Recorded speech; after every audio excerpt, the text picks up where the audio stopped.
showdown between two top 15 teams. It did not go well for the Michigan Wolverines. Very stagnant offensively. Notre Dame beats them 24-17. Rick Pizzo, Howard Griffith covering it for us. Let's go out to South Bend.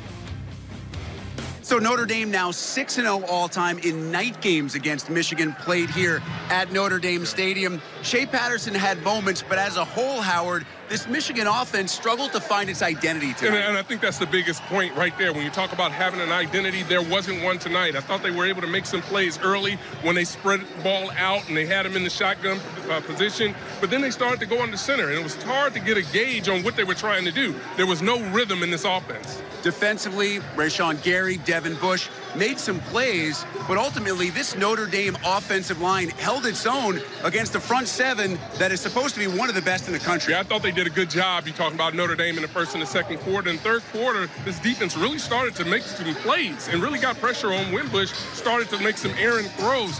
One of the things that they did, though, they were never able to stop the run consistently. And you look at some of those costly penalties, that's what hurt this team as well.